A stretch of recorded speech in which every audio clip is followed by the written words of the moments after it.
23 سال کی محنت کے بعد پورے عرب میں اسلام پھیل چکا تھا۔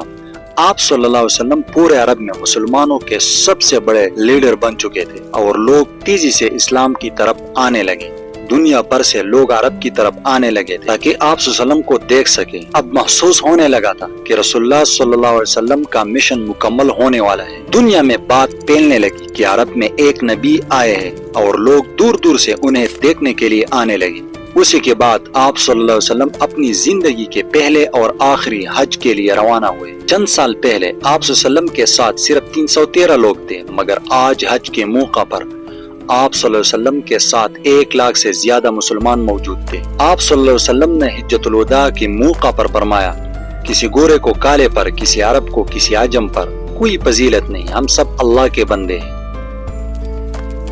آپ صلی اللہ علیہ وسلم نے قوم پرستی کو ختم کر دیا اور عورتوں کے حقوق پر خاص زور دیا۔ وہ سب لوگ جو وہاں موجود تھے انہوں نے گواہی دی کہ رسول اللہ صلی اللہ علیہ وسلم نے اپنی نبوت کا حق ادا کر دیا۔ آج بھی وہ الفاظ اور وہ پیغام دنیا کے منشور کا حصہ ہے۔ حج کے بعد آپ صلی اللہ علیہ وسلم مکہ سے مدینہ واپس روانہ ہوئے۔ راستے میں آپ صلی اللہ علیہ وسلم نے غدیر قوم کے مقام پر مشہور خطبہ دیا، جہاں آپ صلی اللہ علیہ وسلم نے فرمایا، جس کا میں مولا ہوں اس کا مولا علی ہے۔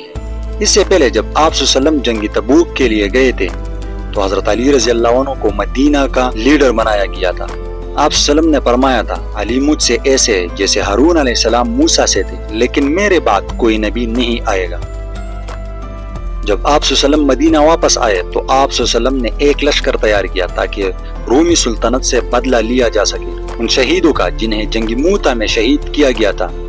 اس لشکر کے لیڈر حضرت اسامہ بن زید رضی اللہ عنہ تھے، جو حضرت زید بن حارثہ رضی اللہ عنہ کے بیٹے تھے۔ زید بن حارثہ رضی اللہ عنہ جنگ موتا میں شہید ہو چکے تھے۔ اسی دوران رسول اللہ صلی اللہ علیہ وسلم کو بیماری لاحق ہوئی۔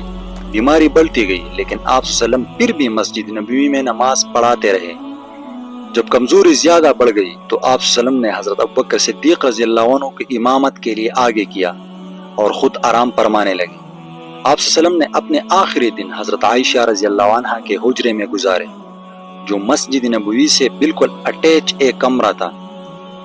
جب بیماری بہت بڑھ گئی تو ایک دن حضرت عائشہ رضی اللہ عنہ کے گھر سے آواز آئی، اللہ کے رسول صلی اللہ علیہ وسلم اس دنیا سے رخصت ہو گئے ہیں۔ یہ خبر سنتے ہی پورا مدینہ لرز گیا، لوگ گھروں سے باہر نکل آئے، رونے لگے اور مدینہ میں قہرام مچ گیا۔ حضرت عمر رضی اللہ عنہ کو یقین نہیں آیا، انہوں نے تلوار نکال لی اور کہا، اگر کسی نے کہا کہ آپ صلی اللہ علیہ وسلم وفات پا گئے ہیں تو میں اس کا سر قلم کر دوں گا، وہ تو موسیٰ علیہ السلام کی طرح دوبارہ آئیں گے۔ اسی وقت حضرت ابوبکر صدیق رضی اللہ عنہ آئے، وہ اپنی بیٹی حضرت عائشہ رضی اللہ عنہ کے حجرے میں گئے، رسول اللہ صلی اللہ علیہ وسلم کو دیکھا، ان کے ماتھے پر بوسہ دیا۔ پھر حضرت ابوبکر صدیق رضی اللہ عنہ منبر پر گئے اور فرمایا، جو محمد صلی اللہ علیہ وسلم کی عبادت کرتا تھا وہ جان لے کہ محمد صلی اللہ علیہ وسلم دنیا میں نہیں رہے، اور جو اللہ کی عبادت کرتا ہے تو اللہ زندہ ہے اور اسے کبھی موت نہیں آئے گی۔ اور قرآن کی وہ آیت پڑھی جو جنگ احد کے موقع پر نازل ہوئی تھی، وَمَا مُحَمَّدٌ إِلَّا رَسُولٌ قَدْ خَلَتْ مِن قَبْلِهِ الرُّسُلُ أَفَإِن مَّاتَ أَوْ قُتِلَ انقَلَبْتُمْ عَلَىٰ أَعْقَابِكُمْ۔ محمد صلی اللہ علیہ وسلم تو ایک رسول ہے، ان سے پہلے بھی رسول گزر چکے، اگر وہ وفات پا جائے یا شہید کر دیا جائے تو کیا تم اپنے دین سے پھر جاؤ گے؟ یہ آیت سنتے ہی حضرت عمر رضی اللہ عنہ زمین پر گر گئے اور تمام صحابہ رضی اللہ عنہ خاموش ہو گئے۔ سب کو یقین ہو گیا کہ واقعی رسول اللہ صلی اللہ علیہ وسلم اس دنیا سے رخصت ہو گئے ہیں۔ اسی دوران یہ خبر ملی کہ مدینہ کے انصار نیا لیڈر منتخب کرنے کے لیے جمع ہو گئے ہیں، تو حضرت ابوبکر صدیق رضی اللہ عنہ، حضرت عمر رضی اللہ عنہ اور حضرت ابو عبیدہ رضی اللہ عنہ وہاں پہنچے۔ انہوں نے دیکھا کہ انصار حضرت سعد بن عبادہ رضی اللہ عنہ کو خلیفہ منتخب کرنا چاہتے ہیں۔ وہ مدینہ کے بڑے سردار تھے اور خزرج قبیلے سے تعلق رکھتے تھے۔ حضرت ابوبکر صدیق رضی اللہ عنہ نے فرمایا، یہ حکومت اب صرف مدینہ کی نہیں بلکہ پورے عرب کی حکومت ہے، اور رسول اللہ صلی اللہ علیہ وسلم قریش سے تھے، اس لیے خلافت کا حق بھی قریش کا ہے۔ اس پر سب نے اتفاق کیا اور حضرت عمر رضی اللہ عنہ نے سب کے سامنے حضرت بکر صدیق رضی اللہ عنہ کا ہاتھ پکڑا، بیعت کی اور انہیں مسلمانوں کا پہلا خلیفہ قبول کیا۔